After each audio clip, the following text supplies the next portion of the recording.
सरकार इतना योजनाएं बनाती है, इतनी योजनाएं बनाती है।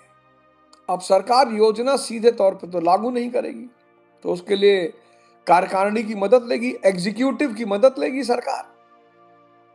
सुनो सरकार कैसे इस देश की जनता लूट रही है। जैसे अंग्रेज भारत की जनता को लूटते थे, तो भारत की जनता को लगता था कि ये महाजन हमको लूट रहा है। महाजन तो 5% लूटता था, असली तो अंग्रेज लूटते थे। अब इस देश में एक प्रथा है जो इस देश के लिए नासूर है।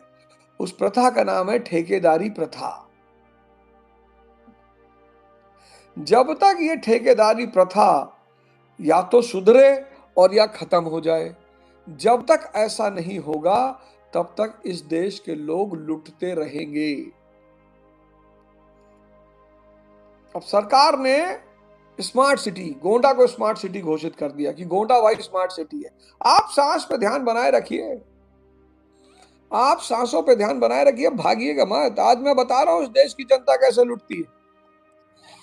अब सरकार ने कहा कि भाई गोंडा स्मार्ट सिटी बनेगा, तो गोंडा स्मार्ट सिटी बनेगा तो पैसा आएगा, 5,000 करोड़ रुपया आएगा। अब उस 5,000 करोड़ रुपए में सबसे पहला पैसा आएगा 800 करोड़ की गोंडा की सारी सड़कों को पेरिस की सड़कों की तरफ बना दिया जाए। 800 करोड़। अब ये पैसा पास कौन करेगा?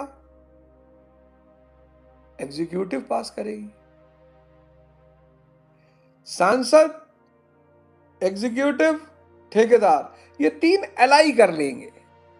ये तीनों आपस में संबंध बनाएंगे। साहब 800 करोड़ पास हुआ है तो 100 करोड़ साहब लगा देंगे, साहब 100 करोड़ लगा देंगे साहब सड़क पे। 700 करोड़ आपस में बांट लेंगे। कुछ ठेकेदार बहुत और खतरनाक है, कहते हैं साहब 5 ही करोड़ में काम हो जाएगा। काम कितना पास हुआ? 800 करोड़। काम कितना हुआ? 5 करोड़। पहली बारिश में सड़क गायब। लेकिन उस एरिया के जो समृद्ध लोग हैं वो बड़ी बड़ी गाड़ियों में चल रहे हैं। उस सड़क का उनके ऊपर कोई फर्क ही नहीं पड़ रहा है। वो पेरिस जैसी सड़क लेके करेंगे क्या? क्योंकि इस देश के सामान्य आदमी को पता नहीं कि इंफ्रास्ट्रक्चर का मतलब क्या होता है। अब अंग्रेज क्या करते थे चाचा? अंग्रेजों ने इस देश की भूमि को, जमीन को प्राइवेट प्रॉपर्टी बना दिया। पैतृक प्राइवेट प्रॉपर्टी, व्यक्तिगत संपत्ति। ऐसा नहीं था पहले, ऐसा नहीं था। व्यक्तिगत संपत्ति बना दिया। और जमीन किसान के लिए मतलब भगवान। अब देखो अंग्रेज कैसे लूटते थे इस देश की जनता को, क्या सिस्टम सेट कर रखा था उन्होंने। जमीन किसान के लिए भगवान। अब अंग्रेजों ने क्या किया? जमीन को व्यक्तिगत संपत्ति, प्राइवेट प्रॉपर्टी बना दिया। अब अवध ओझा के पास 10 बीघा जमीन है। अवध और सूखा पड़ गया, बारिश नहीं हुई, फसल बर्बाद हो गई। अवध ओझा के पास पैसा नहीं है कि वो टैक्स जमा कर दें, और अवध ओझा अपनी जमीन भी नहीं खोना चाहते हैं, क्योंकि जमीन मतलब भगवान। ये लिखा हुआ गोदान में, जमीन मतलब भगवान। ये जो भी 25वां चैप्टर मैंने आपको पढ़ाया ना, 26वां, इसमें लिखा हुआ है। ये देखो, मगर जमीन दोनों को एक सी प्यारी थी, उसी पर तो उनकी इज्जत और आबरू अवलंबित थी। जिनके पास जमीन नहीं वह गृहस्थ नहीं, मजूर है। भारत देश में जिसके पास जमीन नहीं है वो गृहस्थ नहीं है, वो मजदूर है। अगर आपके पास 1 एकड़ जमीन गांव में है और आपके घर के बाहर ट्रैक्टर खड़ा और बुलेट खड़ी है, उस पर लिखा हुआ महाकाल, तो कम से कम चौधरी की पदवी तो आपको मिलेगी ही। चलिए आईएएस का पद न मिल पाए, पीसीएस का पद न मिल पाए, आप प्रधान न बन पाए, एमपी न बन पाए, एमएलए न बन पाए, लेकिन आपको एक पद जमीन की वजह से जरूर मिलेगा। वो कौन सा पद है? चौधरी का पद। चौधरी का। सांसें देखते रहिए, भागिएगा मत। तो चाचा बात चल रही थी कि अंग्रेजों ने भारत को लूटा कैसे, अंग्रेजों ने भारत की जनता को लूटा कैसे, और आज के नेता कैसे लूट रहे हैं। आप समझिए, दोनों पैरेलल समझिए। बहुत बड़ी बात बता रहा हूं। देखो हमारे पास तो कुछ है नहीं, और जो है वो किसी की नजर में है नहीं। न चौरहार्यम न भ्रातभाज्यम न राज्यहार्यम न च भारकार, वे करते वर्धते एवं नित्यम विद्याधनम सर्वधनम प्रधानम। मेरे ऊपर ईडी सीबीआई का कोई मतलब ही नहीं है ही नहीं। न विदेशी फंडिंग है, लिया ही नहीं। बहुत सारे लोग हमसे कहे भैया हमसे पैसा ले लो, हमने कहा चाहिए। किसी का पैसा लेके उसकी गुलामी करोगे फिर तो यस सर कहना पड़ेगा। तो पैसा किसी का लेना ही नहीं है। जितनी जरूरत होती है मालिक उतना पहुंचवा देता है, बात खत्म। चारों तरफ इतने लोग बैठे हुए, कुछ ना कुछ पैसा सब लोग भिजवा ही देते, तो कोई चिंता की बात ही नहीं है, पैसा आ ही रहा है। तो अंग्रेजों ने क्या किया कि जमीन को व्यक्तिगत संपत्ति बना दी। अब अवध ओझा के पास पैसा नहीं है कि वो कर जमा कर सके, और अवध ओझा को अपनी जमीन बचानी है। तो अवध ओझा क्या करेंगे, महाजन के पास जाएंगे। सुनिए कहानी, मजा आएगा। अब रोज थोड़ा बहुत कहानी ध्यान कराते वक्त आपको सुनाऊंगा। तो अब अवध ओझा क्या करेंगे, अवध ओझा महाजन के पास जाएंगे। सरकार, महाजन कौन है, सौभाग्य से वो गांव का जमींदार भी है। आप कभी मूवी देखिए मदर इंडिया, आपको सारा खेल समझ में आएगा। मदर इंडिया, जो भी कॉन्सेप्ट आपको ना समझ में आए उस कॉन्सेप्ट की आप मूवी देख लीजिए।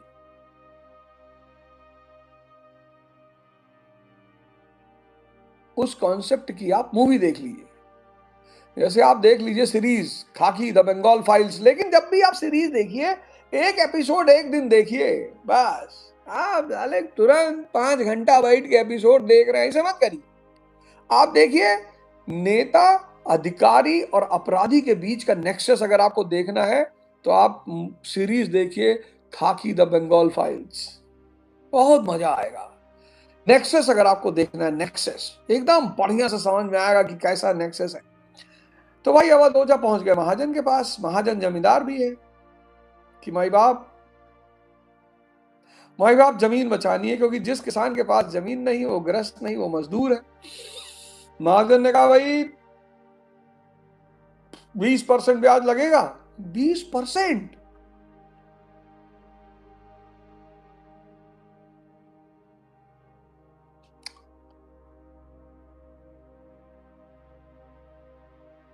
महाजन ने कहा भाई अवध भाई 20% ब्याज लगेगा। मैंने कहा 20%?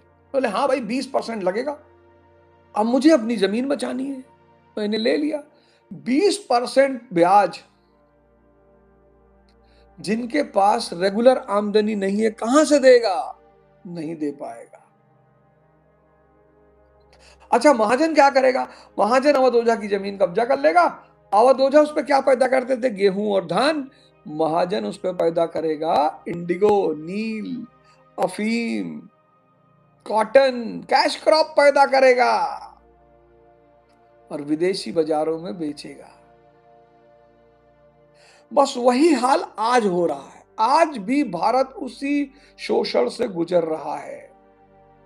सरकार ऊपर से पैसा भेजती है और नीचे ठेकेदार, नेता, अधिकारी। अब अधिकारी बेचारा क्या करे, अधिकारी इस देश के कैसे फंसे हुए हैं। मैं भारत के अधिकारियों को कभी बुरा नहीं मानता, मैं मानता ही नहीं। बहुत सारे तो मेरे दोस्त हैं, बहुत सारे मुझसे पढ़े हुए हैं, और बहुत सारे अधिकारी मैंने देखा, उनकी कोई गलती नहीं है।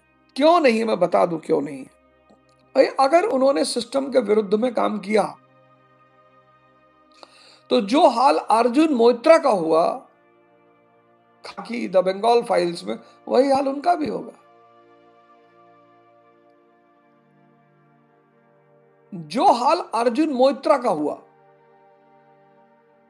खाकी द बंगाल फाइल में, वही हाल उनका भी होगा। अधिकारियों की मजबूरी है सिस्टम के साथ चलना। पाताल लोक में एक बहुत अच्छा डायलॉग है, बड़ा प्यारा। जयदीप अहलावत का जो सीनियर है, हाथीराम चौधरी का जो सीनियर है, वो लास्ट में एक डायलॉग देता है पाताल लोक के दूसरे एपिसोड में। बड़ा प्यारा डायलॉग देता है, मुझे बड़ा पसंद आया वो डायलॉग। कहता है कि मुझको पता है कि नाव में छेद है। डायलॉग पता नहीं तुमने पाताल लोक सेकंड सीरीज देखी कि नहीं देखी, पर एक एपिसोड एक दिन देखो, बस आधा घंटा, उससे ज्यादा नहीं। तो पाताल लोक में जो हाथीराम चौधरी का सीनियर है जयदीप अहलावत का, वो कहता है कि मुझे पता है नाव में छेद है, तुम नाव बचा रहे हो, मैं खुद को बचा रहा हूं। कितनी बड़ी बात है। कहता है जयदीप अहलावत ने बड़ी प्यारी एक्टिंग की है, सबने की है एक्टिंग, लगभग लगभग सबकी ने एक्टिंग की है, पर जयदीप अहलावत अच्छी एक्टिंग की, थोड़ा सा एज है उस आदमी के पास। तो कहता है कि मुझे पता है नाव में छेद है, वो अधिकारी जो है वो कहता है मुझे पता है नाव में छेद है, तुम नाव बचा रहे हो, मैं खुद को बचा रहा हूं। आज बहुत सारे अधिकारी इसी पे काम कर रहे हैं, वो खुद को बचा रहे हैं। चूंकि वो खुद को बचा रहे हैं इसीलिए उन्हें सिस्टम का साथ देना पड़ रहा है। जिस देश में जनता बेहोश होगी उस देश का राजनीतिक बेईमान होगा। सब सब किसी का नाम नहीं ले सकते कि यही बेईमान है ना, सब। जिस प्रजातंत्र में जिस देश की जनता बेहोश होगी उस देश का राजा चोर होगा। सब, सारी पार्टी, कोई एक पार्टी नहीं कि आप कहते किसी एक पार्टी का काम है ना। एक पार्टी का नाम लिया इसका मतलब आप दूसरी पार्टी से पैसा खा के बैठे। एक पार्टी का अगर आपने नाम लिया कि फला पार्टी, तो आप समझ लिया आप दूसरी पार्टी से पैसा खा के बैठे। कोई भी आदमी अगर एक पार्टी का बुराई कर रहा है तो सरकार से सवाल करना एक अलग बात है, लेकिन अगर कोई आदमी किसी पार्टी की बुराई कर रहा है इसका मतलब वो किसी पार्टी का है और या फिर उसने उस पार्टी से पैसा खाया है। आज ये जो भ्रष्टाचार है ये सभी पार्टियों में है। क्यों क्यों सभी पार्टियों में है? क्योंकि इस देश की जनता बेहोश है। और जब देश की जनता बेहोश होगी, देश जनता कौन? राजा। तो जब जनता बेहोश होगी तो क्या होगा? तो नौकर मस्ती करेगा, मालिक के बेडरूम में सो जाएगा, हो सकता है मालिक की पत्नी लेके ही भाग जाए, मालिक की मर्सिडीज चलाएगा, मालिक की बियर पिएगा, शराब पिएगा, मालिक के पैसों को मुजरे में लुटाएगा, सब फ्री कर देगा। और बेचारी इस देश की मासूम भोली भाली जनता 20% दलालों के चक्कर में फंसी हुई है। 70 तो भोली भाली है, 10 पढ़ी लिखी है, सब समझ रही है, लेकिन वो बोले किससे? वो बोलेगी तो आपका तो लगता है बस यही सपना, राम राम जपना। 10% देश की जनता बहुत समझदार, इंटेलेक्चुअल है, पर इंटेलेक्चुअल को डर बहुत लगता है।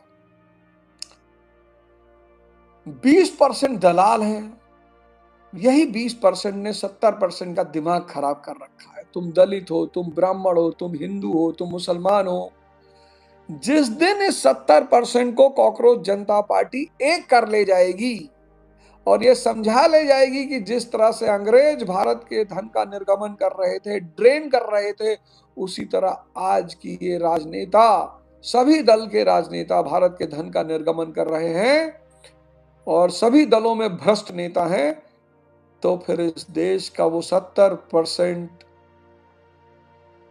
जिस दिन जाग जाएगा बस उसी दिन इस देश में व्यवस्था बदलेगी।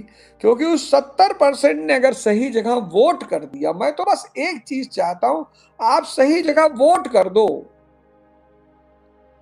क्रांति की जरूरत ही नहीं है इस देश को, बस आप सही जगह वोट कर दो, सही आदमी को वोट कर दो, बस ये पूरा जीवन, ये पूरा देश बदल जाएगा। इसीलिए कॉकरोच जनता पार्टी को 2-3 बातें मैं कहना चाहता हूं यहां से, और वो कॉकरोच जनता पार्टी तक पहुंच जाती है, मुझे मैसेज कोई ना कोई भेज ही देता है कि साहब ये बात आपकी पकड़ में आ गई। कॉकरोच जनता पार्टी को अगर नया भारत बनाना है, युवाओं ने बड़ा अच्छा काम किया, चलो कॉकरोच जनता पार्टी बनाई, जहां से भी ये शब्द आया कॉकरोच, इतिहास उस पर चर्चा करेगा कि भाई ये शब्द कॉकरोच कहां से आया।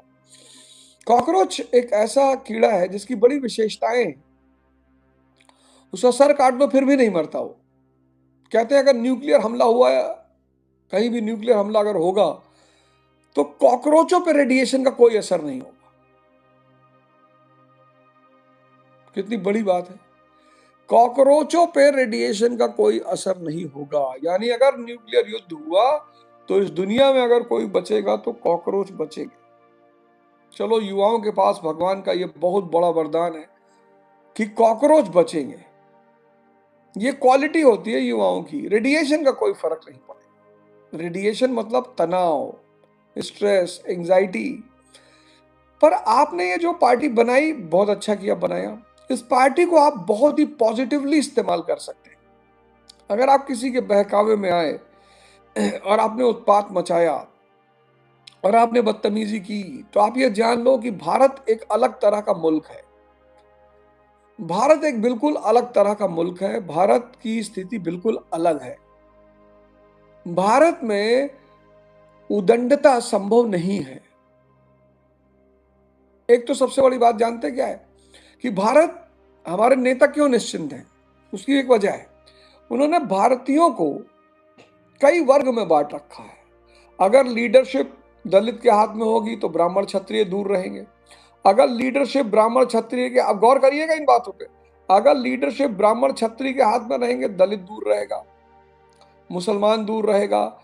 उन्होंने समाज को इतने हिस्सों में बांट दिया है कि नेताओं को एक बात का कॉन्फिडेंस है कि तुम कॉकरोच जनता पार्टी बना लो, चाहे शेर जनता पार्टी बना लो, चाहे हाथी जनता पार्टी बना लो, चाहे गैंडा जनता पार्टी बना लो, तुम कुछ भी बना लो, तुम एक नहीं हो पाओगे। ये जो नेताओं का तुम देखते हो ना, सांसों पे ध्यान बनाए रखना, सुनते रहो और सांसों पे ध्यान बनाए रहो। ये जो नेताओं का तुम कॉन्फिडेंस देख रहे हो, इस कॉन्फिडेंस की वजह यही है। ये जो सारे नेताओं का तुम कॉन्फिडेंस देख रहे हो ना कि अरे कोई फर्क नहीं पड़ता, बनी होगी कॉकरोच जनता पार्टी। अगर यही सारा भारत एक होता, हिंदू, मुसलमान, दलित, ब्राह्मण, अगर ये सब एक होते, फिर तो ये नेता काम जाते। फिर तो ये नेता रो देते कि अरे बाप रे बाप, ये पूरा भारतीय समाज एक है। एक आदमी नारा लगाएगा, सब उसके पीछे जाके खड़ा हो जाएंगे ना। नेताओं को फुल कॉन्फिडेंस है कि चिंता मत करना, अगर दलित नेतृत्व आया तो ब्राह्मण, क्षत्रिय, वैश्य ये दूर हो जाएंगे। क्या है, हमें क्या लेना देना है, हमसे क्या मतलब है, हमारा मुद्दा थोड़ी है। और दलित अगर सत्ता में आ जाएगा तो फिर अपर कास्ट को सताएगा। यही साइकोलॉजी बनी हुई है।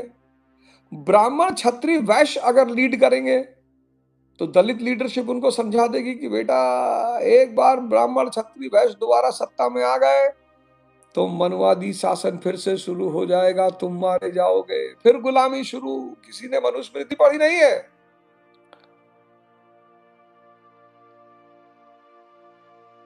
अगर नेतृत्व हिंदुओं के हाथ में आ जाएगा, मुसलमान टेंशन में आ जाएगा कि अरे बाप रे बाप, हिंदू नेतृत्व। आज के समाज में सबको लगता है, क्या प्यार से नेताओं ने काम किया, सलाम है नेताओं को, सलाम है। बिल्कुल यही काम अंग्रेजों ने किया था, एकदम यही काम। 1850 के बाद, कॉकरोच जनता पार्टी को बता रहा हूं, सुन लो, 1850 के बाद यही तुम्हारी सबसे बड़ी चुनौती है, कॉकरोच जनता पार्टी। 1850 के बाद जब राष्ट्रीय आंदोलन शुरू हुआ, आप सांस को देखते रहिएगा, आंख बंद, शरीर ढीला, सांसों पे ध्यान, निष्ठ चिंतन, मस्ती से सुनते रहिए और सांस को देखते रहिए। अगल बगल के वातावरण का आपके ऊपर कोई प्रभाव नहीं पड़ना चाहिए। धीरे धीरे आप इस बात के आदी हो जाएंगे। बगल में लाउड स्पीकर बजेगा, फिर भी आप बैठ के पढ़ेंगे। क्यों? क्योंकि आपकी आंतरिक एकाग्रता आपके हाथ में आ जाएगी। इसलिए आप चिंता बिल्कुल मत करिए, सिर्फ सुनिए। 1850 कॉकरोच जनता पार्टी, इस देश के युवाओं को सुनना चाहिए और खासकर कॉकरोच जनता पार्टी को सुनना चाहिए। क्या सुनना चाहिए? 1850 के बाद जब नेशनल मूवमेंट शुरू हुआ, राष्ट्रीय आंदोलन शुरू हुआ, अंग्रेजों को चिंता हुई, ब्रिटिश हुकूमत को चिंता हुई कि अरे बाप रे बाप, राष्ट्रीय आंदोलन शुरू हो रहा है। उन्होंने कहा सुनो, डिवाइड एंड रूल का खेल तो सदियों पुराना है। जब से ये धरती बनी है तब से ये नियम चला रहा है, डिवाइड एंड रूल, बांटो और राज करो। तो जैसे ही राष्ट्रीय आंदोलन शुरू हुआ, वैसे ही उसके साथ दो धाराएं बहने लगी, तुरंत तुरंत दो धारा, एक तो सांप्रदायिक धारा सर सैयद अहमद खान, और दूसरा जातिवादी धारा ज्योतिबा फूले। दादा भाई नौरोजी राष्ट्रवादी धारा के नेतृत्व कर रहे थे, सैयद अहमद खान सांप्रदायिक धारा का नेतृत्व कर रहे थे, ज्योतिबा फूले जातिवादी धारा का नेतृत्व कर रहे थे। अब ये सांप्रदायिक और जातिवादी धारा ये अंग्रेजों के खिलाफ में नहीं बोलती थी ना, यही तो इसका खेल था, क्योंकि ये अंग्रेजों को अपना रक्षक मानती थी और मानना भी चाहिए था, मानना भी चाहिए। तब भारत राष्ट्र तो था ही नहीं, इंडिया कोई नेशन तो था नहीं, पिछड़ा समाज वैसे ही परेशान था, दलित समाज वैसे ही परेशान था, तो उसको मानना भी चाहिए। भाई डॉक्टर अंबेडकर अंग्रेजों के पक्ष में खड़े रहते थे, स्वाभाविक था, क्योंकि अंग्रेजों ने ही उन्हें इस सामाजिक दलदल से बाहर निकाला था, तो वो खड़े होते थे, उसमें कोई बुराई नहीं थी। जो भी आपका रक्षक होगा आप उसके साथ खड़े होंगे, उसमें कोई दो राय है ही नहीं। तो ये जो दो धाराएं बहने लगी राष्ट्रवाद के साथ साथ, अंग्रेज निश्चिंत हो गए। जैसे ही राष्ट्रवादी धारा ताकतवर होती थी, ये दोनों धाराओं को एक्टिवेट कर देते थे कि अरे तुम लोग क्या कर रहे हो। और जैसे जैसे राष्ट्रवाद की धारा मजबूत होती गई, वैसे वैसे सांप्रदायिक धारा और जातिवादी धारा भी मजबूत होती गई।